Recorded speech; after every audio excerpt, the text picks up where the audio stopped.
پکی آخی دے پنجابی جو صافہ کہتے ہیں اسی میں نا میں نے کچھ ریت بھر لی کہ وہ دور سے دیکھے گی تو سمجھے گی کچھ لے کے آیا ہے، چلو جا کے اسے بتا دوں گا کہ آج پھر مزدوری نہیں ملی۔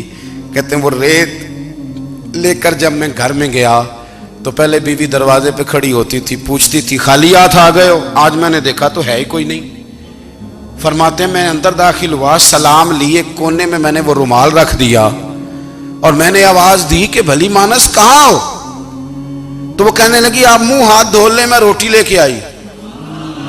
میں نے کہا روٹی کہاں سے آ گئی؟ یہاں تو کئی دنوں کے فاقے، تو کئی دنوں کی غربت ہے، یہاں تو اس گھر میں تو فقیری ہے۔ فرماتے ہیں کہ وہ روٹی لے کے آئی اور اس وقت کی جو موجودہ نعمتیں تھیں، سمجھ لیں سلاد، اچار، ہر چیز ساتھ لائی۔ میں نے کہا کہ بچے کہاں گئے؟ کہنے لگی وہ کھانا کھا کے کھیلنے گئے، آپ کھانا کھا لیں آ جاتے۔ کھانا اس نے چن دیا۔ میں نے حیرت انگیز لہجے میں ساری نعمتیں اپنے دسترخوان پہ دیکھ کر کے بیوی سے پوچھا یہ کہاں سے آیا کھانا؟ بچوں کو تو نے کہاں سے کھانا کھلایا؟ یہ سارا کچھ کیسا ہے؟ تو کہنے لگی پتہ نہیں آج آپ کس کریم کی مزدوری کرنے چلے گئے تھے، پتہ نہیں کس کریم کی، میرے گھر میں تو اتنی نعمتیں آئی ہیں کہ مجھ سے سنبھالی نہیں جا رہی، اتنا اناج ہے، اتنا گندم ہے، کس کریم کے دروازے آج چلے گئے تھے؟ یہ کہتے کہتے وہ اٹھی اور اٹھ کر کے کہنے لگی پہلے بڑا کچھ آیا تھا، اب کیا لے آئے ہو؟ اور جا کر کے نا اس نے وہ ریت والا رومال کھولا، کہنے لگے میں تو لے کے آیا تھا ریت، تو میرے رب نے اسے بھی سونے اور ہیرے بنا دیا تھا۔ جب آپ کی توجہ اللہ کی جانب، میرے نبی پاک صلی اللہ تعالی علیہ وسلم نے فرمایا ہر چیز اپنے رب سے مانگ، ہر چیز مانگ، ہر چیز مانگ۔ یا رسول اللہ کیا کچھ؟ میرے محبوب نے فرمایا تیرے گھر میں نمک بھی ختم ہو جائے تو وہ بھی اپنے رب سے مانگا کر، تو مانگنا وہ تجھے دے گا، تو اس کی بارگاہ میں کشکول طلب دراز تو کرنا۔ اور ترمذی شریف میں عجیب لفظ ہے، رسول کائنات نے فرمایا، رب کریم فرماتا ہے جب میرا بندہ ہاتھ اٹھاتا ہے نا تو مجھے حیا آتی ہے کہ میں خالی کیسے لوٹا دوں اس کے۔